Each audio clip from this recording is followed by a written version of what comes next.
देख रहे हैं न्यूज इंडिया, आपके साथ मैं हूं निदा अहमद लेकर के हाजिर अपना खास कार्यक्रम, क्योंकि 9 बज गए हैं। 9 बजे वक्त होता है 9 रिपोर्टर के साथ हर अहम खबर आप तक पहुंचाने का। तो 9 बजे 9 रिपोर्टर में आप सभी का स्वागत है। आपको बताने का ये सबसे पहले हम तारुफ करा देते हैं अपने सहयोगी से कि कौन कौन लोग 9 जगह से 9 रिपोर्टर हमारे साथ रहने वाले। उसके बाद खबरों का सिलसिला आगे बढ़ाएंगे। बता दें आपको कि राजीव तिवारी दिल्ली से हर बड़ी हलचल पर नजर रखे हुए हैं, वो आप तक हर खबर पहुंचाएंगे। मनीषा ढिंडोरिया भी आप बताएंगे आज की कैसे दिल्ली में फिर से कौन सी वो खबरें हैं जो चर्चा का विषय बनी हुई है। इनके अलावा दीपक चौबे भी दिल्ली से हमारे साथ जुड़े हुए हैं। हितेश त्यागी देहरादून से, शेखर त्रिवेदी लखनऊ से उत्तर प्रदेश का हाल बताएंगे। इनके अलावा दिनेश सिंह प्रयागराज का हाल समझाएंगे। रवि सर्राफ भी दिल्ली से है, कांग्रेस में क्या कुछ चल रहा है वो आप तक पहुंचाएंगे। इनके अलावा शुभम पांडे जो मुंबई की सियासत में अच्छी पकड़ रखते हैं, वो मुंबई से जुड़ी हर खबर आप तक पहुंचाएंगे।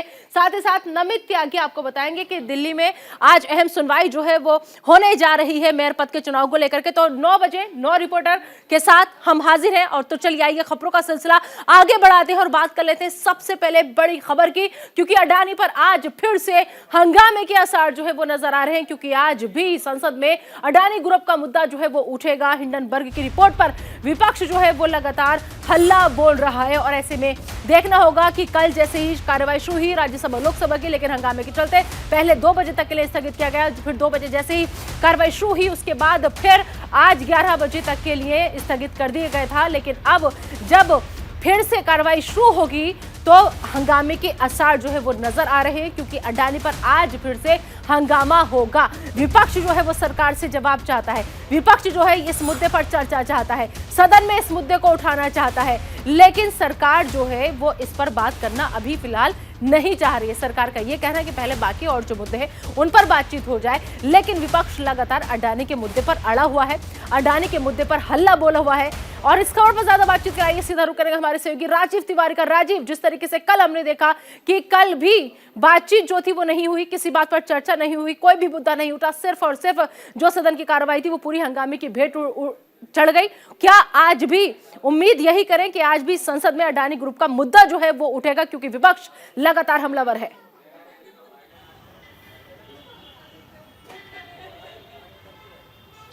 बिल्कुल इस बात से इनकार नहीं किया जा सकता है, क्योंकि बजट सत्र शुरू होने से पहले ही कांग्रेस पार्टी ने जो रणनीति बनाई थी विरोध करने को लेकर के, इसमें 2 मुद्दे प्रबल थे।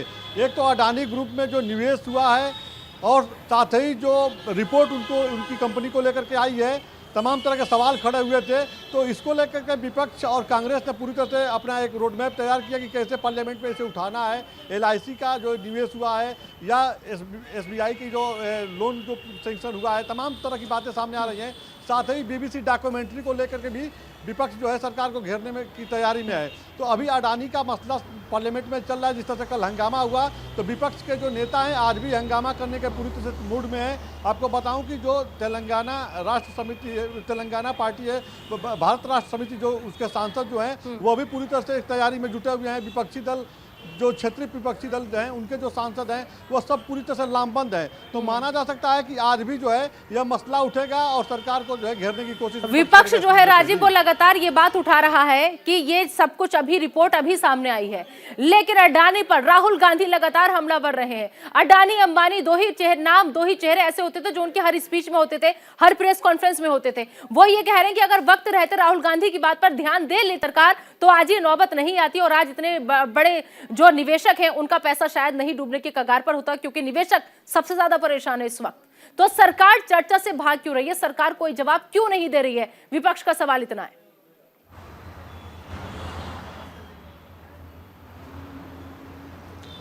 बिल्कुल कहा जा सकता है कि राहुल गांधी वास्तव में जब भी किसी सार्वजनिक मंच से बोलते थे तो पूंजीपतियों को लेकर सवाल खड़ा करते थे और आम नागरिक को कहते थे सुविधा नहीं मिल पा रही है, कहीं ना कहीं सरकार उस पर ध्यान नहीं दे रही है। तो तब तमाम तरह की बातें थी, राजनीतिक बातें थी।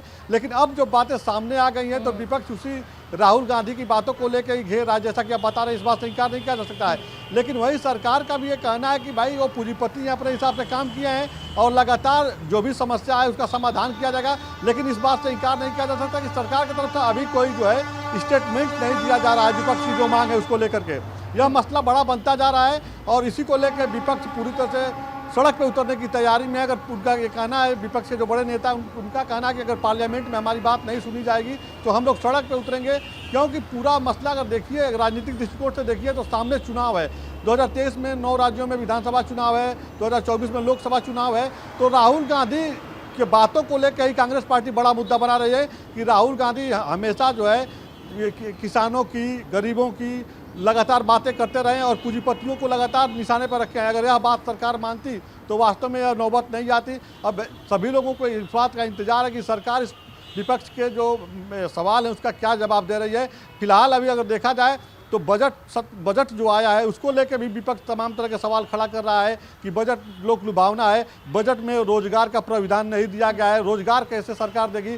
जो कॉन्ट्रैक्ट बेस पे जो नौकरी देने की बात की जा रही है यह परमानेंट रोजगार तो क्या है लग रहा है नहीं। राजीव, आज जब सदन की कार्रवाई शुरू होगी तो क्या सिर्फ अडानी ग्रुप का जो ये पूरा मामला है, ये जो मसला है, क्या विपक्ष सिर्फ इस पर थमकर रह जाएगा या फिर बजट पे भी कोई बात वो आगे बढ़ाएगा? जो आरोप लगातार लग रहे हैं कि बजट में कुछ भी खास इस बार नहीं रहा है, क्या अडानी के अलावा कोई और बातों पर भी विपक्ष आज हमलावर नजर आएगा या सिर्फ विपक्ष का ये कह रहा है कि आज हम सबसे पहले इसी पर चर्चा चाहते हैं, इसी पर जवाब चाहते हैं, उसके बाद आगे बढ़ेंगे?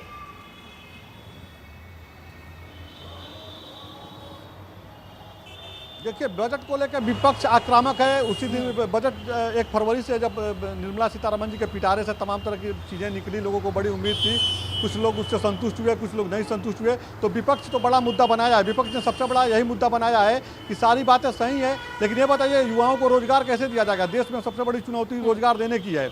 आप कॉन्ट्रैक्ट बेस पर नौकरी देने की बात कर रहे हैं तो यह नौकरी तो है नहीं, यह तो एक डील है।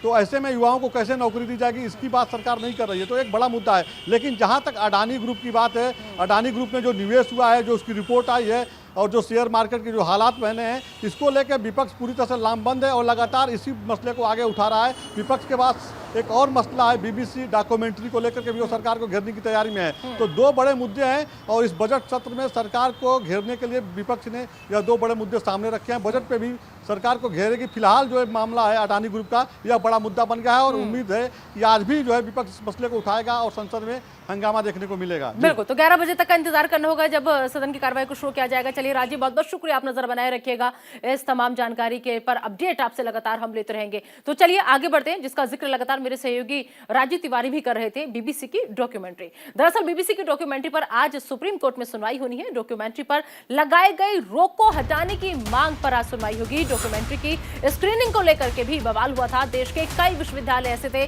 जहां पर जमकर बवाल हुआ था। तो बीबीसी की डॉक्यूमेंट्री पर आज सुप्रीम कोर्ट में अहम सुनवाई जो है वो होने जा रही है। आपको बता दें कि दरअसल डॉक्यूमेंट्री की जो स्क्रीनिंग कुछ विश्वविद्यालयों ने करने की कोशिश की थी, उसमें जेएनयू भी शामिल था, जिसके बाद लगातार बवाल जो था वो देखने को मिला। जो जेएनयू यूनिवर्सिटी थी वो अखाड़े में तब्दील हो गई थी। तो फिलहाल आज बीबीसी की डॉक्यूमेंट्री पर सुप्रीम कोर्ट में अहम सुनवाई जो है वो होने जा रही है। डॉक्यूमेंट्री पर रोक को हटाने की मांग जो है वो दरअसल की जा रही है, क्योंकि केंद्र सरकार ने इसको बैन कर दिया है। इस खबर पर ज्यादा बातचीत के लिए हमारी सहयोगी मनीषा इस वक्त हमारे साथ जुड़ चुकी है। मनीषा का हम रुख करेंगे। मनीषा, जिस तरीके से हमने देखा कि स्क्रीनिंग को लेकर के भी जमकर बवाल हुआ, लेकिन आज इस मामले में अहम सुनवाई सुप्रीम कोर्ट में होने जा रही है। क्या लग रहा है, क्योंकि एक जो पक्ष है वो ये चाहता है कि जो बैन सरकार ने लगाया वो हटे, वहीं दूसरा जो पक्ष है वो ये चाहता है कि पूरी तरीके से सुप्रीम कोर्ट इस पर बैन लगा दे। बिल्कुल निदा, पहले हम उन दोनों पक्षों की बात कर लेते हैं। देखिए, जो एक पक्ष है जिसने याचिका डाली है बैन को हटाने की, क्योंकि इसको असंवैधानिक बताया जा रहा है। जो एमएल शर्मा है, अधिवक्ता है, उन्होंने एक याचिका डाली है और उन्होंने हवाला दिया है कि जिस तरीके से मौलिक अधिकारों को हनन हो रहा है, इस पर बैन लगाकर वो नहीं होना चाहिए। और उन्होंने सुप्रीम कोर्ट में बैन को चुनौती देते हुए एक याचिका डाली है, जिसमें उन्होंने कहा है कि हर एक व्यक्ति को अधिकार है कि वो 2002 में हुए गुजरात दंगों की हकीकत को जाने। और जो बैन लगाया गया है कोर्ट ने नहीं लगाया, लेकिन केंद्र सरकार ने सुप्रीम कोर्ट में याचिका डाली थी इस पर बैन के लिए, तो उसी को चुनौती दी है एमएल शर्मा जो कि अधिवक्ता है उन्होंने। और इसी के साथ मैं आपको बता दूं, इस पर जो मोदी डॉक्यूमेंट्री है जो बीबीसी के द्वारा बनाई गई है, उस पर जो तृणमूल कांग्रेस की सांसद है मोहित राव, उन्होंने भी एक ट्वीट डाला था। साथ ही प्रशांत भूषण जो कि अधिवक्ता है उन्होंने भी ट्वीट डाला था इसके खिलाफ में, जो कि बैन लगाया गया था। तो उनको ट्वीट हटाने के लिए कह दिया गया था और सुप्रीम कोर्ट की उसी याचिका पर उन दोनों ने चुनौती दी है और कहा है कि हम ट्वीट नहीं हटाएंगे, क्योंकि हमारा भी ये मौलिक अधिकार है और हर व्यक्ति की तरह हम बिल्कुल। लेकिन मनीषा, ऐसे में सबसे बड़ा सवाल ये हो जाता है कि अगर कोई चीज केंद्र सरकार की तरफ से बैन की गई है, अगर किसी चीज पर पाबंदी लगा दी गई है, तो उसके बावजूद उसकी स्क्रीनिंग कैसे रख दी जाती है? जो प्रशासन है, चाहे जेएनयू प्रशासन की बात कर लें या हम जामिया प्रशासन की बात कर लें या ऐसे विश्वविद्यालय जहां के स्टूडेंट उसकी स्क्रीनिंग चाहते हैं, उनको परमिशन कैसे मिल जाती है? और दूसरी बात यह कि अगर हंगामा इतना ज्यादा बढ़ रहा है तो सुप्रीम कोर्ट को खुद दखल देना चाहिए और इस चीज को या तो पूरी तरीके से बैन कर देना चाहिए या फिर जो ये हंगामा बवाल मच रहा है उसको कह देना चाहिए कि इसमें कुछ भी गलत नहीं है। क्या लग रहा है, क्या हो सकता है आज सुनवाई में? जी बिल्कुल, देखिए सुप्रीम कोर्ट पर आज तो बहुत सारी जो ये याचिकाएं डाली गई थी इस पर सुनवाई होगी, लेकिन इससे पहले हम कई सारा बवाल देख चुके हैं। कई सारी यूनिवर्सिटीज में ऑलरेडी हंगामा हो चुका है स्टूडेंट्स के द्वारा, क्योंकि स्टूडेंट्स का ये कहना, ज्यादातर जो लेफ्ट के छात्र थे, मैं उनको मेंशन करना चाहूंगी, वही लेफ्ट के छात्र थे जिन्होंने ज्यादातर हंगामा किया था डॉक्यूमेंट्री को लेकर, और वो चाहते थे कि स्क्रीनिंग हो, हमारा अधिकार है ये देखना कि 2002 में क्या हुआ था। और उसी बात को देखिए हम बार बार लोगों तक ये पहुंचाने की कोशिश कर रहे हैं कि स्क्रीनिंग जब कॉलेज में, विश्वविद्यालयों में परमिशन नहीं दी तो स्टूडेंट्स ने किस लिहाज पर ये जो स्क्रीनिंग है वो रखी थी, बिल्कुल परमिशन। तो दो चीजें इसमें मनीषा अभी तक निकल कर आई है। केंद्र सरकार जो है वो दरअसल बैन के पीछे वजह ये बता रही कि पक्षपातपूर्ण तरीके से यहाँ पर तथ्यों को रखा गया है। वहीं बीबीसी जो है उसने अपना तर्क ये दिया है कि इसमें कुछ भी पक्षपातपूर्ण नहीं है, बल्कि जो फैक्ट था वो दिखाया गया है। चलिए, बहुत बहुत शुक्रिया मनीषा इस तमाम जानकारी के लिए आपका। आप नजर बनाए रखिएगा, आपसे अपडेट हम लेते रहेंगे। आगे बढ़ेंगे और बात कर लेते हैं त्रिपुरा विधानसभा की। त्रिपुरा विधानसभा के लिए बीजेपी का तूफानी प्रचार आज से शुरू होने जा रहा है। विजय संकल्प रैली के जरिए जेपी नड्डा जो है वो हुंकार भरेंगे। जेपी नड्डा पार्टी के लिए चुनाव प्रचार की शुरुआत करेंगे। बता दें कि कुमार घाट और अमरपुर में जनसभा को संबोधित करने का भी जेपी नड्डा का कार्यक्रम है। साथ ही साथ गृह मंत्री अमित शाह भी यहां पर जल्द चुनावी हुंकार भरेंगे। तो बड़ी खबर, अहम खबर, आज का जो जिम्मा है वो जेपी नड्डा संभालेंगे। जेपी नड्डा जो है पार्टी के लिए चुनाव प्रचार प्रसार करते हुए नजर आएंगे और जल्द ही अमित शाह भी यहां पर पहुंचेंगे। तो अहम खबर, बड़ी खबर आपको बता रहे, त्रिपुरा में विधानसभा चुनाव होने हैं। त्रिपुरा विधानसभा के लिए बीजेपी ने तूफानी प्रचार जो है वो शुरू कर दिया है और अमित शाह भी यहां पर पहुंचेंगे। फिलहाल जो जिम्मा है वो है जेपी नड्डा के कंधों पर। जेपी नड्डा यहां पहुंचेंगे। आज त्रिपुरा में विधानसभा में विजय संकल्प रैली का आयोजन है। विजय संकल्प रैली के जरिए जेपी नड्डा आज हुंकार भरते हुए नजर आएंगे। और खबर जो है अंदर खाने की वो ये भी निकल करके आ रही है कि उत्तर प्रदेश के मुख्यमंत्री योगी आदित्यनाथ का नाम भी स्टार प्रचारकों के लिस्ट में शामिल है। स्मृति ईरानी का नाम भी शामिल है। हो सकता है कि आने वाले वक्त में इन लोगों का भी दौरा वहां पर हो और ये लोग भी जाएं और त्रिपुरा में जाकर के जनता को समझाएं कि बीजेपी कैसे उनके लिए काम कर रही है, जो पार्टी की खूबियां हैं उनको बारीकी से समझाएं। तो त्रिपुरा विधानसभा में विजय संकल्प रैली के जरिए आज से जेपी नड्डा हुंकार भरने जा रहे हैं। और बता दें आपको कि तूफानी ताबड़तोड़ दौरा जो है वो होगा। जेपी नड्डा पार्टी के लिए चुनाव प्रचार की शुरुआत आज यहां से कर देंगे। कुमार घाट और अमरपुर में जनसभा को संबोधित करने का भी कार्यक्रम है जेपी नड्डा का। गृह मंत्री अमित शाह भी यहां जल्द चुनावी हुंकार भरते नजर आएंगे। इस खबर पर ज्यादा बातचीत के लिए आइए सीधा रुख करेंगे हमारे सहयोगी दीपक चौबे का। दीपक, विजय संकल्प रैली के जरिए जेपी नड्डा आज हुंकार भरने जा रहे हैं। त्रिपुरा विधानसभा के लिए चुनावी बिगुल फूंकने जा रही है बीजेपी, और क्या क्या कार्यक्रम है आगे खास?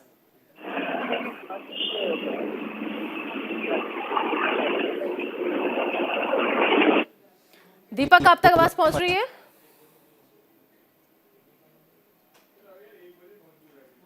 तो चलिए दीपक से आगे जुड़ने की कोशिश करेंगे। फिलहाल आपको बता दें कि अमित शाह भी जल्द यहां पर चुनावी हुंकार भरने के लिए नजर आएंगे और गृह मंत्री अमित शाह यहां पहुंचेंगे। तो त्रिपुरा में विधानसभा चुनाव होने हैं, इसके लिए बीजेपी का तूफानी प्रचार की शुरुआत जो है आज से होने जा रही है। और बता दें आपको कि आगाज जो होगा वो होगा जेपी नड्डा के हाथों, क्योंकि विजय संकल्प रैली का आयोजन आज यहाँ पर किया गया है और विजय संकल्प रैली के जरिए जेपी नड्डा आज हुंकार भरेंगे। जेपी नड्डा पार्टी के लिए चुनाव प्रचार की शुरुआत आज यहाँ से कर रहे हैं। तो कुमार घाट और अमरपुर में जनसभा को संबोधित करेंगे। दीपक, अगर आप तक मेरी आवाज पहुंच रही है तो समझना चाहेंगे आपसे कि आज त्रिपुरा विधानसभा के लिए बीजेपी के तूफानी प्रचार की शुरुआत होने जा रही है और पहले कड़ी में जिन्होंने जिम्मा संभाला है वो है जेपी नड्डा। और क्या कुछ खास कार्यक्रम है जेपी नड्डा के आज वहां पर? जी देखिए, अगर बात की जाए तो बीजेपी राष्ट्रीय अध्यक्ष जेपी नड्डा आज त्रिपुरा पहुंचेंगे और वो 2 रैलियों को संबोधित करेंगे, जिस तरीके से आपने बताया। उसके बाद अगर बात की जाए बीजेपी की, तो बीजेपी ने रणनीति बनाई है कि करीब 35 रैली त्रिपुरा में करना है, क्योंकि 60 विधानसभा क्षेत्र है जिसमें गृह मंत्री अमित शाह, प्रधानमंत्री जो सबसे बड़ा चेहरा है बीजेपी का, प्रधानमंत्री नरेंद्र मोदी कई रैली करेंगे। वहां पे बीजेपी राष्ट्रीय अध्यक्ष का 2 रोड शो भी है। उसके बाद अगर बात की जाए तो गृह मंत्री अमित शाह का भी 2 रैली और 2 रोड शो है। तो बिल्कुल बीजेपी अब त्रिपुरा में लग चुकी है, क्योंकि देखिए अगर बात की जाए तो 16 फरवरी को नामांकन है। उससे पहले बीजेपी चाहती है कि वहाँ पूरा जो माहौल जो 2018 में सरकार ने जिस तरीके से बहुमत हासिल किया था, उसके बाद अब जो सरकार आए वो बहुमत के साथ आए। उसके बाद देखिए अगर बात की जाए तो शुभेंदु अधिकारी जो तृणमूल कांग्रेस में थे, उसके बाद बीजेपी में आए, उनको विपक्ष का नेता बनाया गया बंगाल में, उनको भी कमान दी गई है। तो लगातार अगर बात की जाए तो त्रिपुरा में बीजेपी एक्टिव है और चाहती है कि इस बार भी जैसे बहुमत के साथ बीजेपी आई थी वैसे इस बार भी आए।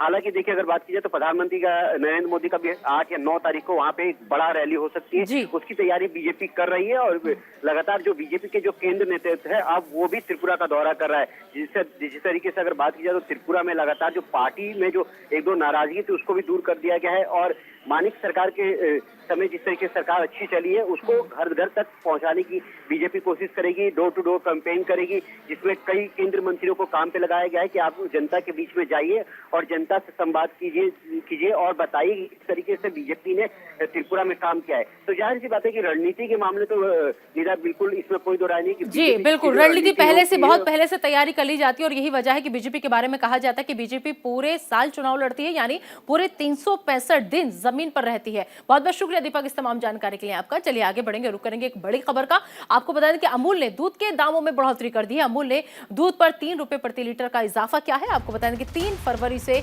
नई कीमतें जो है वो लागू हो सकती है। तो अहम खबर, बड़ी खबर।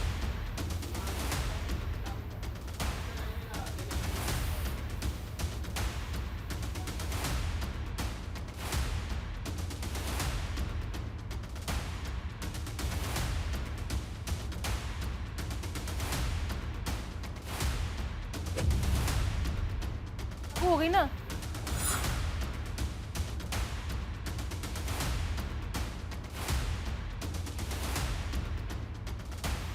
तो अमूल दूध ने, आपको बता दें कि 3 रुपए प्रति लीटर अपने दाम के में इजाफा कर दिया है। अमूल दूध ने 3 रुपए प्रति लीटर जो है वो बढ़ा दिया है, यानी कि अब जो आप अमूल दूध खरीदते थे उससे आपको एक्स्ट्रा 3 रुपए और पे करने पड़ेंगे, क्योंकि अमूल ने दूध के दामों में इजाफा कर दिया है, बढ़ोतरी कर दी है। और आज से आपको बता दें कि बढ़ी हुई कीमतों पर दूध की थैली जो है वो आपको मिलेगी, क्योंकि आज 3 फरवरी की तारीख थी जब से ये दाम जो थे वो लागू होने थे। तो आज से अमूल ने दूध पर 3 रुपए प्रति लीटर जो है वो बढ़ा दी है। अगर आप जाते हैं तो एक बार फिर से महंगाई का झटका लोगों को देखने को मिला है, क्योंकि अमूल दूध ने भी अपने दामों में इजाफा कर दिया है। अमूल दूध ने 3 रुपए प्रति लीटर जो है वो अपने दाम बढ़ा दिए हैं।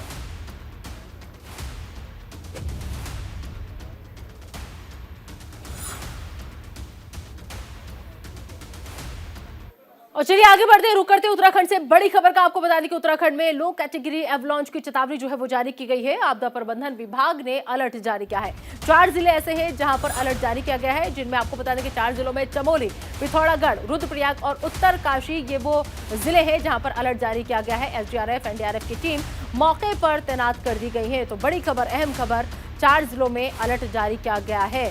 तो लगातार वहां से खबरें जो थी वो सामने आ रही थी। चमोली, पिथौरागढ़, रुद्रप्रयाग और उत्तरकाशी में अब अलर्ट जो है वो जारी कर दिया गया है। तो उत्तराखंड से बड़ी खबर, एसडीआरएफ एनडीआरएफ की टीम को मौके पर तैनात भी कर दिया गया है, ताकि अगर कुछ भी अनहोनी हो सके तो उसको संभाला जा सके। तो उत्तराखंड में लो कैटेगरी एवलांच की चेतावनी जो है वो दी गई है। आपदा प्रबंधन विभाग ने ये अलर्ट जारी किया है। 4 जिलों में ये अलर्ट जारी किया गया है। इन 4 जिलों में पिथौरागढ़ जिला आता है, रुद्रप्रयाग जिला आता है, उत्तरकाशी जिला आता है। इस पर ज्यादा बातचीत की हमारे सहयोगी हितेश जो है वो इस वक्त हमारे साथ जुड़ चुके हैं। हितेश का हम रुख करेंगे। हितेश, जिस तरीके से उत्तराखंड में लो कैटेगरी एवलांच की चेतावनी जारी की गई है सरकार की तरफ से, इससे निपटने के लिए और क्या खास तैयारियां आपको देखने को मिल रही है वहां पर? बिल्कुल, देखिए एवलांच का यह दूसरा मामला है। हालांकि जिस तरीके से इसमें आपदा विभाग ने इसमें लगातार अलर्ट जारी कर दिया है, तो वहीं जो उच्च स्तरीय जो अधिकारी हैं उत्तराखंड सरकार के, उन्होंने इस मामले का भी खंडन किया है। उन्होंने कहा है कि इस तरह की अफवाहें अभी न फैलाई जाएं, क्योंकि लगातार वहां पर जो टीमें हैं वो वहां पर लगी हुई हैं। एसडीआरएफ और एनडीआरएफ की जो टीमें वहां अतिरिक्त रूप में बढ़ा दी गई है। और यही वजह है क्योंकि जिस प्रकार पिछली बार अचानक से एवलांच आया था, तो उसी को देखते हुए मौसम विभाग या फिर आपदा प्रबंधन विभाग दोनों ने ही अलर्ट पर यहाँ पर रखा गया है। तो वही मुख्यमंत्री पुष्कर सिंह धामी लगातार इस पूरे मामले पर अपनी नजर बनाए हो, उन्होंने 2 हेलीकॉप्टर अतिरिक्त रूप में वहां पर स्टैंड बाई कर दिए हैं। जी चलिए तेज, बहुत बहुत शुक्रिया इस तमाम जानकारी के लिए आपका। चलिए आगे बढ़ते हैं और रुक करते हैं बड़ी खबर का। आपको बताने के बढ़त के साथ शेयर बाजार जो है वो खुला है। सेंसेक्स में 350 अंकों की बढ़त जो है वो देखी गई है और निफ्टी में भी 80 अंकों की बढ़त जो है वो दर्ज की गई है। तो बैंकिंग सेक्टर के शेयरों में उछाल जो है वो देखी जा रही है। तो बड़ी खबर, अहम खबर, बढ़त के साथ आज शेयर बाजार की शुरुआत हुई है। सेंसेक्स जो है वो 350 अंकों की बढ़त के साथ कारोबार कर रहा है, वहीं निफ्टी भी 80 अंकों की बढ़त के साथ आज खुला है। तो बढ़त के साथ शेयर बाजार जो है वो खुला है। बैंकिंग सेक्टर के शेयरों में उछाल जो है वो देखी जा रही है। तो अहम खबर, बड़ी खबर आपको हम बता रहे हैं कि बढ़त के साथ शेयर बाजार की शुरुआत हुई है आज और शेयर बाजार जो है वो बढ़त के साथ खुला है, क्योंकि जिस तरीके से अभी पिछले दिनों में शेयर मार्केट जो थी वो बहुत निचले स्तर पर चल रही थी और शेयर जो थे वो लगातार लुढ़क रहे थे, लेकिन अब आज थोड़ी राहत भरी खबर की बढ़त के साथ शेयर मार्केट ओपन हुई है।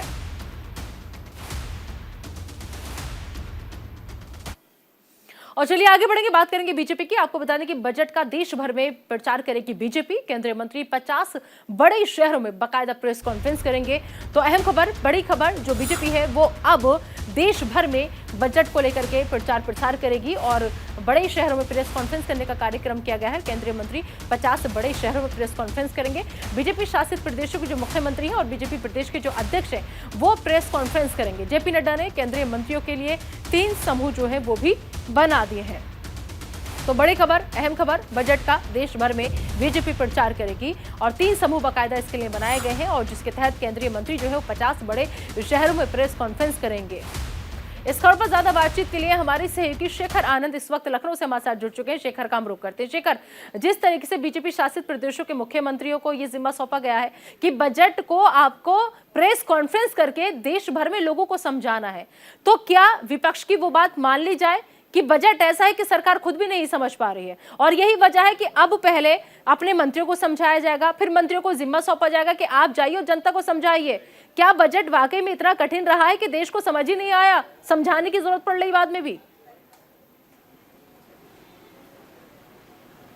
देखिए, इसमें बीजेपी जिस तरीके से सोच रही है, बीजेपी का कहना यह है कि ये एक जनता का बजट है और बहुत सारी ऐसी योजनाएं हैं जिससे देश की जनता लगातार लाभान्वित होने वाली है। ऐसे में बजट की समुचित जानकारी की सरकार ने फैसला किस तरीके से लिया है, किस योजना में कितना मत दिया गया है, उन्हें इस बजट से कैसे फायदा मिल सकता है, इन सारी चीजों का प्रचार प्रसार करने के लिए भारतीय जनता पार्टी ने यह रणनीति बनाई है। विपक्ष अपनी बात कहता है, लेकिन बीजेपी की स्ट्रेटजी साफ है कि जो उसके केंद्रीय मंत्री हैं वो देश भर के 50 शहरों में बड़ी प्रेस कॉन्फ्रेंस करेंगे और लोगों के बीच ये जानकारी देंगे कि सरकार ने उनके लिए क्या किया है। इसी तरीके से जो मुख्यमंत्री हैं अलग अलग प्रदेशों के, वो भी प्रेस कॉन्फ्रेंस करेंगे और पत्रकारों के जरिए, मीडिया के जरिए ये बात लोगों तक पहुंचाएंगे कि केंद्र सरकार ने किस तरीके से उनका ख्याल किया है। प्रधानमंत्री ने कह दिया है, सभी सांसद भी जो भारतीय जनता पार्टी के हैं वो भी अपने क्षेत्रों में जाएंगे और वो ये बताएंगे कि किस तरीके से सरकार ने बजट में आम लोगों। ये भी है शेखर कि विपक्ष का ये कहना है कि बीजेपी जिस तरीके से हर चीज को इवेंट बनाती है, अब उसने बजट को भी इवेंट बना लिया। इवेंट के तौर पर ही सबके सामने दिखाएंगे कि हम क्या लेकर के आए हैं। देखिए, एक कहावत है कि जंगल में मोर नाचा किसने देखा। अब केंद्र सरकार ने पार्लियामेंट में बजट पास कर दिया। बजट जनता के लिए होता है। अगर उस चीज की जानकारी जनता को है ही नहीं, जैसे मैं एक उदाहरण देता हूं कि अगर किसी बैंक में आप हर महीने 2 रुपया जमा करते हैं तो या प्रतिदिन के हिसाब से साल का 365 रुपया जमा करते हैं, तो वो सरकार आपको बीमा देती है। अगर आपका अकाउंट है वो कवर होता है, 2 लाख रुपए का इंश्योरेंस होता है। अब सवाल इस बात का है कि पब्लिक को ये बात पता है या नहीं पता है कि बजट में इस तरीके का सरकार ने प्रावधान किया है। तो ये बहुत सारी ऐसी चीजें हैं जिसको लेकर के सरकार लोगों के बीच जा रही है कि देखो मोदी सरकार ने ये कर दिया है, तुम अपने बैंक जाओ और उनसे ये लाभ लो। इस तरीके की बात लोगों के जहन में डालना जरूरी है, जिसको लेकर के बीजेपी इस तरीके की कवायद कर रही है। बिल्कुल। और शिखर, एक चीज और है यहाँ पर, देखिए जिस चीज को हम सरल बनाना चाहते हैं, अच्छे से अपनी बात लोगों तक पहुंचाना चाहते हैं, और यही वजह है बीजेपी की यही कोशिश भी है कि जिनको नहीं समझ आया उनको समझ आए। लेकिन मुझे पर्सनली क्या लगता है, मुझे नहीं पता मेरी इस बात से कितना इत्तेफाक रखेंगे, लेकिन मुझे पर्सनली लगता है कि जब ऐसी चीजें होती है ना जो आम जनता के हिस्से जुड़ी हुई होती है, तो उसको हमेशा हिंदी में बोलना चाहिए। इंग्लिश में बोल के आधी जानकारी तो आप ऐसे ही खत्म कर देते हैं। मुझे नहीं पता आप इत्तेफाक रखेंगे या नहीं रखेंगे। अगर हिंदी में होगा, आसान भाषा में होगा, सरल बजट होगा, तो शायद वित्त मंत्री जब पेश करें तो उसी वक्त जनता को आसानी से समझ में आ जाए, क्योंकि एक बहुत बड़ा तबका ऐसा है जो सिर्फ हिंदी की भाषा को बहुत अच्छे तरीके से जानता है, इंग्लिश पल्ले नहीं पड़ती, अंग्रेजी पल्ले नहीं पड़ती। चलिए, बहुत बहुत शुक्रिया शेखर इस तमाम जानकारी के लिए आपका। तो बजट पर देश भर में बीजेपी जो है अब वो समझाने की कोशिश करेगी जनता को। चलिए आगे बढ़ते हैं, बात कर लेते हैं सीएम योगी आदित्यनाथ के प्रयागराज दौरे की। सीएम योगी का आज प्रयागराज दौरा है। हाईकोर्ट बार एसोसिएशन के कार्यक्रम में सीएम योगी आदित्यनाथ शामिल होंगे। बार एसोसिएशन के 150 साल पूरे होने पर कार्यक्रम में वो शिरकत करेंगे। माघ मेला क्षेत्र के निरीक्षण और संगम स्नान के लिए भी सीएम योगी जो है वो जा सकते हैं। तो अहम खबर, बड़ी खबर, आज 150 साल पूरे होने पर कार्यक्रम में शिरकत करेंगे उत्तर प्रदेश के मुख्यमंत्री योगी आदित्यनाथ। सीएम योगी आदित्यनाथ का आज प्रयागराज दौरा है, प्रयागराज दौरे पर रहेंगे। हाईकोर्ट बार एसोसिएशन के कार्यक्रम में सीएम योगी आदित्यनाथ पहुंचेंगे। यहाँ पर 150 साल पूरे होने पर आपको बता दें कि हाईकोर्ट बार एसोसिएशन ने कार्यक्रम का आयोजन किया है और इसी कार्यक्रम में शिरकत करने के लिए योगी आदित्यनाथ पहुंचेंगे। इस खबर पर ज्यादा बातचीत के लिए रुक करेंगे हमारे सहयोगी दिनेश सिंह का, जो प्रयागराज से सीधा हमारे साथ जुड़ गए। दिनेश, आज सीएम योगी आदित्यनाथ का प्रयागराज दौरा है और क्या कुछ खास कार्यक्रम है? शाम को 4 बजे से करीब प्रयागराज पहुंचेंगे। उसके बाद हाईकोर्ट बार स्थापना करेंगे।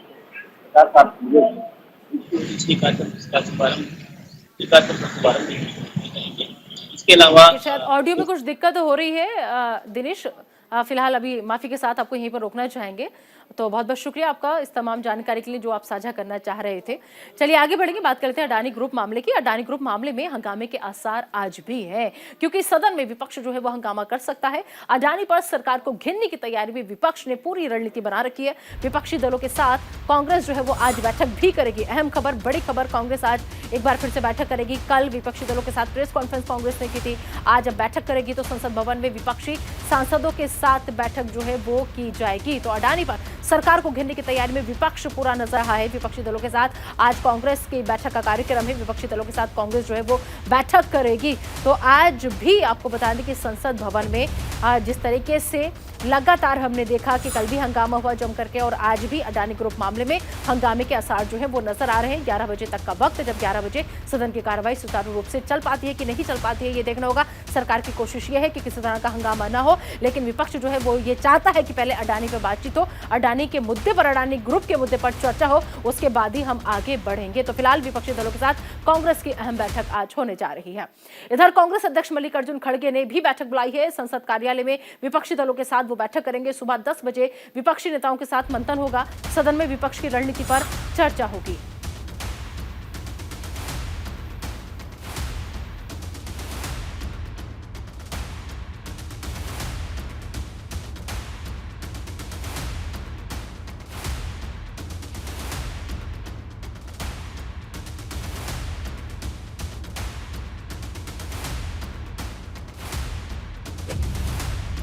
तो कांग्रेस अध्यक्ष मल्लिकार्जुन खड़गे ने अहम बैठक बुलाई है। कांग्रेस जो है वो आज संसद कार्यालय में विपक्षी दलों के साथ बैठक करने की तैयारी में है कि कैसे सरकार को घेरा जाए, क्या रणनीति उस पर बनेगी। सुबह 10 बजे विपक्षी नेताओं के साथ इस बात को लेकर के मंथन होगा। तो सदन में विपक्ष की रणनीति पर आज चर्चा होगी। कल भी पूरा विपक्ष जो था एकजुट हमें एक साथ नजर आया। हमने देखा कि किस तरीके से जब सदन की कार्रवाई को रोक दिया गया, स्थगित कर दिया गया 2 बजे तक के लिए, उसके बाद तमाम जो कांग्रेस के लीडर्स, चाहे मल्लिकार्जुन खड़गे की बात कर लें, उनके साथ तमाम लोग मौजूद थे। रामगोपाल वर्मा थे, संजय सिंह थे आम आदमी पार्टी से, प्रियंका थी, सब कई लोग थे जो एक साथ आए, मीडिया के सामने आए, मीडिया से बातचीत की। और आज भी अहम बैठक जो है वो होने जा रही है। इस खबर पर ज्यादा बातचीत के लिए हमारे सहयोगी रवि सर्राफ का हम जिक्र करेंगे। रवि, विपक्ष जो है वो लगातार हमलावर है और अब अहम मंथन भी होने जा रहा है। सुबह 10 बजे विपक्ष के साथ बैठक करने जा रहे हैं मल्लिकार्जुन खड़गे, और क्या जानकारी इस बैठक को लेकर? विपक्षी दल के कौन कौन से नेता ऐसे हैं जो उसमें शामिल हो सकते हैं?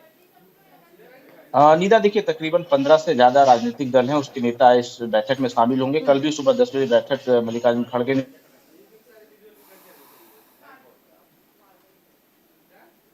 जी, या फिर सीपीआई हो, सीपीएम हो, ये तमाम राजनीतिक दल के जो नेता हैं, जो सांसद हैं, वो इस बैठक में शामिल होंगे। और ये बिल्कुल स्पष्ट हो गया है कि इस मामले को कांग्रेस पार्टी नहीं छोड़ने वाली है, लगातार बड़ा करने वाली है। सोमवार को आप देखेंगे कि पूरे देश भर में एसबीआई और एलआईसी के जितने भी कार्यालय, उसके बाहर कांग्रेस के कार्यकर्ता, जिलाध्यक्ष, जिला के जितने भी नेता होते हैं, वो वहां पर डेमोन्स्ट्रेशन करेंगे, प्रदर्शन करेंगे और लोगों को जानकारी देंगे कि ये पूरा मामला है क्या। इसी तरीके से संसद में आप देखेंगे आज जिस तरीके से कल गतिरोध जारी था, आज भी संयुक्त विपक्ष एक साथ नजर आएगा इस मामले को लेकर गतिरोध करते हुए। और दो प्रमुखता से मांग उठाई गई है विपक्ष की तरफ से।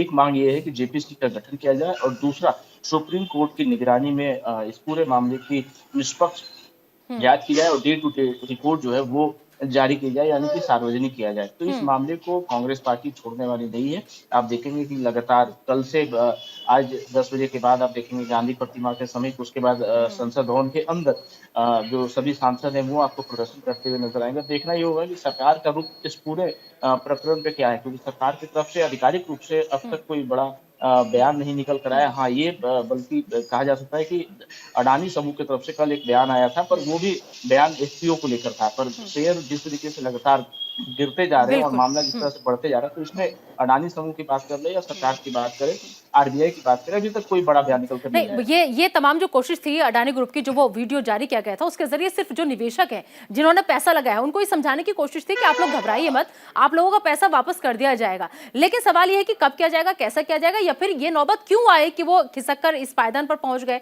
अब 10 अमीरों की लिस्ट में भी वो शामिल है। लेकिन सबसे बड़ी बात अगर हम कांग्रेस पार्टी की यहाँ पर करें रवि, तो कांग्रेस पार्टी जो है वो लगातार ये बात कह रही है कि राहुल गांधी अब से नहीं, बहुत पहले से ये कई सवाल उठाते आए हैं, अडानी को कटघरे में खड़ा करते आए हैं, अडानी ग्रुप को वो लगातार टारगेट करते नजर आए हैं। अगर सरकार ने वक्त रहते राहुल गांधी की बातों पर ध्यान दिया होता तो शायद आज ये नौबत नहीं आती, या फिर इस मुद्दे पर पहले ध्यान दे लिया जाता। रवि, देखिए, हमें याद करना होगा 2019 का लोकसभा चुनाव, उस दौरान से लगातार, उससे पहले इवन बात किया जाए तो राहुल गांधी लगातार अडानी और अंबानी दो बड़े उद्योगपतियों के खिलाफ में बोलते रहे। अभी भारत जोड़ो यात्रा के दौरान वो रघुराम राजन पूर्व गवर्नर, उनसे बातचीत कर रहे थे, उनका एक वीडियो क्लिप जारी हुआ है। उसमें इस बात का भी जिक्र किया कि जो लोग निवेश कर रहे हैं अडानी के कंपनियों में, जो लोग निवेश कर रहे हैं, चाहे वो प्राइवेट कंपनी में काम करते हो या किसी भी स्तर पे काम करते हो, उनका पैसा फंस सकता है, वो मुश्किल में आ सकते हैं। ये सारी बातों का जिक्र पहले भी राहुल गांधी ने किया है। पर चिंता की बात यह है कि जब एक गाढ़ी कमाई का कोई भी व्यक्ति, चाहे वो प्राइवेट कर्मचारी हो, सरकारी हो या फिर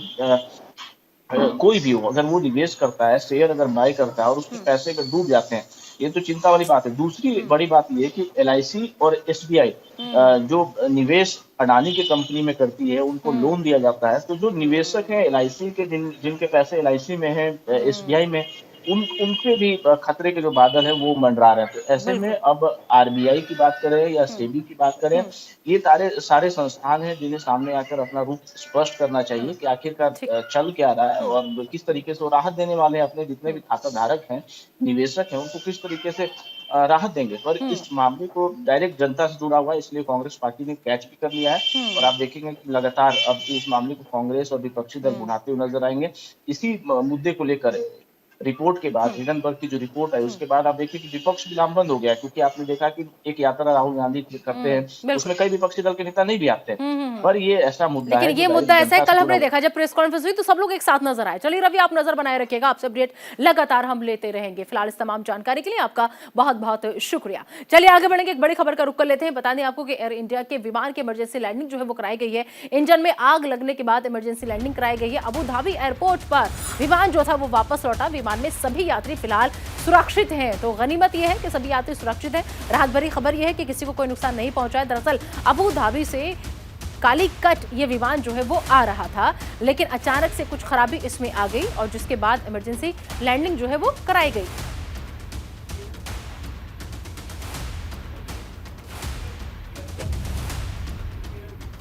तो अबू धाबी से कालीकट आ रहा था और केरल के कालीकट ये आ रहा था, एयरपोर्ट यहाँ पर है, लेकिन एयर इंडिया के विमान की इमरजेंसी लैंडिंग जो थी वो कराई गई।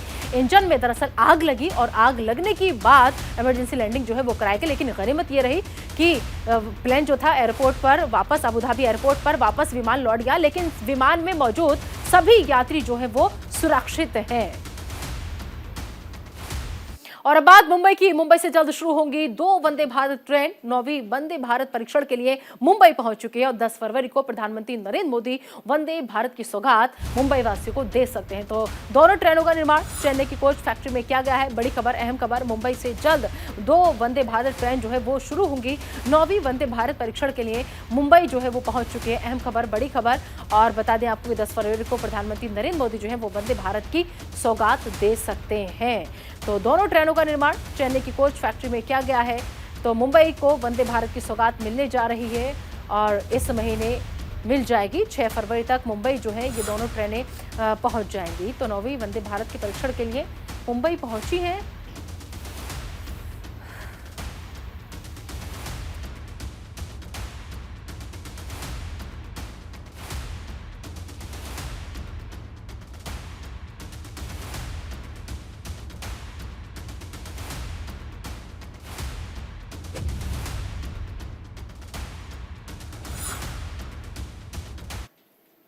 इस खबर पर ज्यादा बातचीत के लिए सीधा रुक करेंगे हमारे सहयोगी शुभम पांडे का, जो मुंबई से सीधा हमारे साथ जुड़ गए। शुभम, सबसे पहले आपसे हम जानना चाहेंगे कि आखिर इस सौगात से मुंबई वासी जो है वो कितने उत्साहित नजर आ रहे हैं। 10 फरवरी को पीएम मोदी जो है वो ये सौगात मुंबई वासियों को दे सकते हैं। दोनों ट्रेनों का निर्माण चेन्नई की कोच फैक्ट्री में जिस तरीके से किया गया, कितनी कारगर साबित होंगे ये मुंबई के सफर के लिए दोनों ट्रेनें?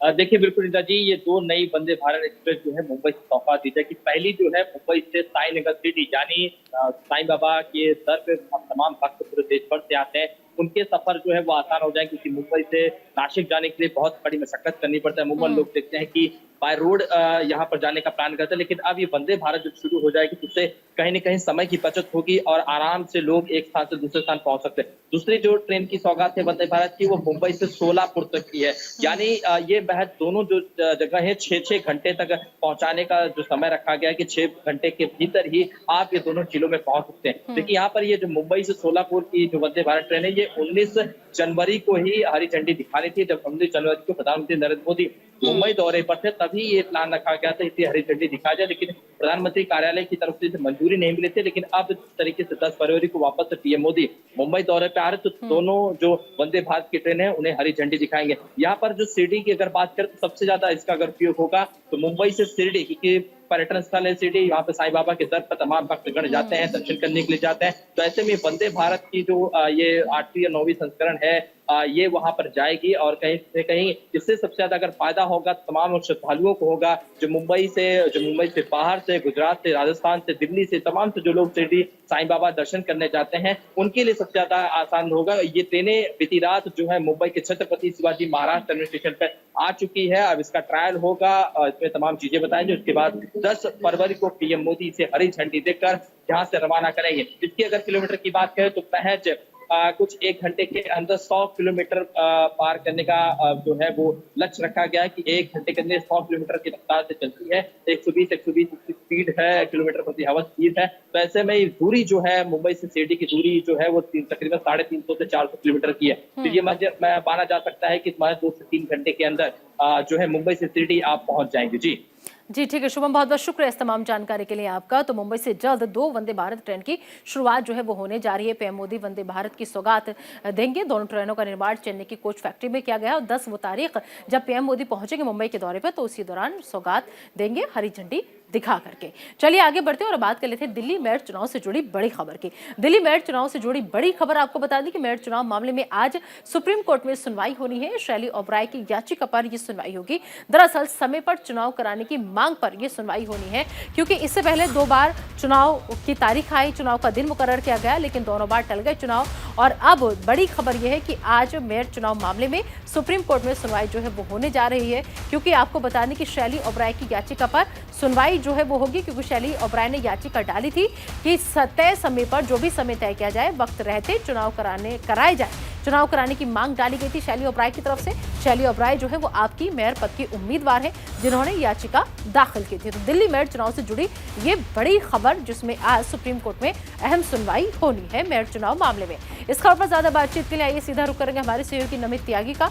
नमित, आज अहम सुनवाई होने जा रही है मेयर चुनाव मामले में, क्या लग रहा है अब जो अगली तारीख मुकर्रर की है, तय वक्त पर हो पाएंगे चुनाव या फिर अभी और इंतजार? 2 बार पहले टल चुके हैं। देखिए बिल्कुल निदा, शैली ओबराय जो कि मेयर पद की उम्मीदवार हैं आम आदमी पार्टी की तरफ से, उन्होंने सुप्रीम कोर्ट में एक याचिका लगाई थी कि इस याचिका पर आज सुनवाई होनी है। सीधे तौर पर उन्होंने 2 मांगे रखी थी। पहला ये कि सुप्रीम कोर्ट समयबद्ध तरीके से मेयर का चुनाव कराएं, और दूसरा ये कि जो एल्डरमैन उनकी शपथ तो हो चुकी है, लेकिन बीजेपी गैर कानूनी तरीके से एल्डरमैन को मेयर चुनाव में वोटिंग का अधिकार देने जा रही है।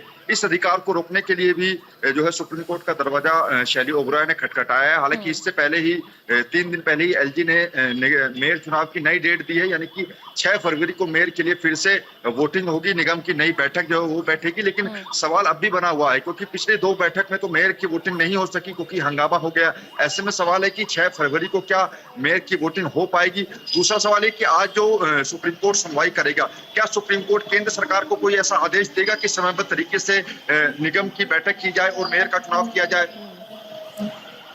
जी, लेकिन क्या लग रहा है जिस तरीके से आज सुप्रीम कोर्ट में सुनवाई है नमित, तो बीजेपी चाहेगी कि जल्द से जल्द चुनाव जो है वो हो जाए, वो चुनाव माफ करना, जल्द से जल्द मेयर का फैसला जो है हो जाए, दिल्ली को मेयर मिल जाए, क्योंकि लड़ाई तो इसी बात की है कि मेयर होगा किसका।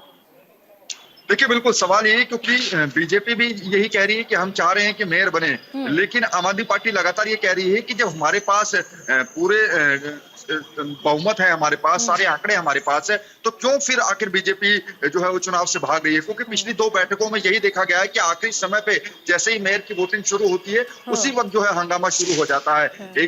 जो दोनों ही पार्टियां हैं वो एक दूसरे के पार्षदों पर आरोप लगाती हैं। लेकिन अब अगली तारीख हालांकि 6 फरवरी है, इसमें देखना होगा कि मेयर की वोटिंग होगी या नहीं और दिल्ली को अपना अगला मेयर मिलेगा या नहीं। लेकिन ये भी महत्वपूर्ण होगा निदा कि क्या आज सुप्रीम कोर्ट केंद्र सरकार या फिर एलजी को कोई नया आदेश देता है। बिल्कुल नया आदेश देखा। सबसे बड़ी बात जो है नमित, जिस तरीके से हमने हंगामा देखा मेयर चुनाव को लेकर के, पहले हंगामा चलता रहा, एमसीडी पर कब्जे को लेकर के लड़ाई थी आम आदमी पार्टी बीजेपी में, उसके बाद में अब जब सब कुछ हो गया, चुनाव हो गया, नतीजे आ गए, तो अब मेयर को लेकर के आमने सामने है आम आदमी पार्टी और बीजेपी। तो क्या लग रहा है, क्योंकि ये मामला जितना खिंचेगा उतना ज्यादा फायदा बीजेपी को होगा, ऐसे में आम आदमी बिल्कुल नहीं चाहती कि जरा सी भी देरी हो, तो क्या जानबूझ के इसको खींचा जा रहा है कि जब जब तारीख आती तब तक हंगामा इतना हो जाता है कि चुनाव वो जो होना होता है टल जाता है, सब कुछ जबरदस्ती इसे खींचने की कोशिश। इसमें एक बात समझने वाली है क्योंकि मेयर का जो कार्यकाल होता है वो 31 मार्च तक होता है, यानी कि अभी जो पहली एक मेयर बनेगी वो केवल 31 मार्च तक बनेगी। 1 अप्रैल को फिर से इलेक्शन होगा। तो बीजेपी चाह रही है कि सीधा 1 अप्रैल को ही इलेक्शन हो, इससे पहले ये जो जितने 1 से 1.5 महीना बचा हो ये सीधा हंगामे में निकल जाए। क्योंकि आम आदमी पार्टी ये कह रही है कि अगर 1 अप्रैल को सीधा मेयर का इलेक्शन होता है तो बीजेपी के पास काफी वक्त मिल जाएगा और हो सकता है कि वो हमारे पार्षदों को तोड़ ले। इस बात का डर भी आम आदमी पार्टी को सता रहा है। लेकिन आम आदमी पार्टी लगातार जो शैली ओबराय है उनकी, क्योंकि पहले ही मेयर जो है वो महिला ही बनेगी, ऐसे में शैली ओबराय खुद जो है वो कानून के दरवाजे पर पहुंची और उन्होंने सुप्रीम कोर्ट का दरवाजा खटखटाया है। क्योंकि इसमें आम आदमी पार्टी तो पहले से कह रही थी कि हम कानूनी तौर पर लड़ाई जारी रखेंगे, लेकिन शैली ओबराय ने अपने बिहास पर जो है ये याचिका डाली है जिस पर आज सुनवाई होनी है। ठीक है, बिल्कुल नमित, बहुत बहुत शुक्रिया। आप नजर बनाए रखिएगा, जैसे सुनवाई होगी क्या निकल करके आता है सुप्रीम कोर्ट से वो भी आप तक हम पहुंचाएंगे। फिलहाल इस तमाम जानकारी के लिए बहुत बहुत शुक्रिया नमित आपका। चलिए एक बार फिर से आपको बता दें, क्योंकि बहुत कम वक्त बचा है, 10 बजे जैसे कि आपको हमने पहले बताया था, कांग्रेस अध्यक्ष मल्लिकार्जुन खड़गे ने एक बैठक बुलाई है। अब से थोड़ी देर बाद ये बैठक हो रही है, संसद कार्यालय में विपक्षी दलों के साथ बैठक करेंगे। सुबह 10 बजे का वक्त जो है वो मुकर्रर किया गया है कि सुबह 10 बजे यानी अब से थोड़ी देर बाद विपक्षी नेताओं के साथ बैठक है, मंथन होगा, सदन में विपक्ष की रणनीति पर चर्चा होगी। तो सदन में विपक्ष की रणनीति पर चर्चा जो है वो होने जा रही है। बता दें आपको, कांग्रेस अध्यक्ष मल्लिकार्जुन खड़गे ने अहम बैठक जो है वो बुलाई है। सुनवाते हैं आपको क्या कहना है खड़गे का। के फ्लोर लीडर्स को बुलाए हैं, वहाँ पर बैठकर डिस्कस करेंगे आगे कैसा कदम उठाना, क्या करना और किस ढंग से आगे बढ़ना। ये सारी चीज़ें आज के मीटिंग में सुबह जो हम 10 बजे बुलाए हैं उसमें तय हो जाएगा। फिर उसके बाद अगले का कदम हम बताएंगे। सर कल भी आपकी तरफ से नोटिस दिया गया था लेकिन डिस्कशन नहीं हो पाया सर, क्या? नहीं, नोटिस तो देना रूल्स के मुताबिक हम देते हैं, लेकिन डिस्कशन को आने के बाद ही आगे के क्या कदम वो लोग उठाएंगे या हमको क्या करना पड़ेगा उस वक्त ही मालूम होगा। सर भद्रावती सबको एकजुट करने की कोशिश में कांग्रेस पार्टी है। सदन में विपक्ष की रणनीति पर चर्चा होगी। कांग्रेस पार्टी ने, मल्लिकार्जुन खड़गे ने बाकायदा एक बैठक जो है वो बुलाई है। और अब ही होता है, हम बोलते हैं कि जब कभी हम एक इश्यू निकालते हैं, पीपुल्स का इश्यू होता है, पीपुल्स इश्यू के लिए टाइम दीजिए आप। अब आपने पूछा है जेपीसी कर दो, क्या हुआ JPC, after all I am not asking something strange, हमने कोई गलती नहीं करी, कोई क्राइम नहीं है। हम बोल रहे हैं कि जो आ रही है पेपर टीवी में या पेपरों में इतना सीरियस दिख रहा है, वो सुने तो या पढ़े तो इसके लिए कोई प्रूफ खींचिए कोई आदमी बैठ के, हम वही पूछ रहे हैं। जेपीसी की मांग आप लोग कर रहे हैं अडानी वाले मेट्रो लेकर, कल भी हंगामा हुआ, आज आप लोगों का क्या कुछ स्टैंड रहे अपने? वही कर एक पूछेंगे हम तो। अब देखिए डिस्कशन का टाइम हो गया है, अब एक्शन का टाइम आया है। आप जेपीसी डालिए, आप या सुप्रीम कोर्ट जज से जांच करवाइए। Union minister Kiren Rijiju says no decision on implementation of uniform civil code as of now. What है? तो पूरा विपक्ष जो है वो एकजुट है इस वक्त अडानी ग्रुप के मसले को लेकर के, और सरकार से जवाब चाहता है, चर्चा चाहता है। और अब सब लोग 10 बजे फिर से एक मीटिंग करने जा रहे हैं। कांग्रेस ने ये बैठक बुलाई है, मल्लिकार्जुन खड़गे ने ये बैठक बुलाई है। अब देखना होगा कि क्या रणनीति के साथ विपक्ष आज 11 बजे सदन में मौजूद रहेगा।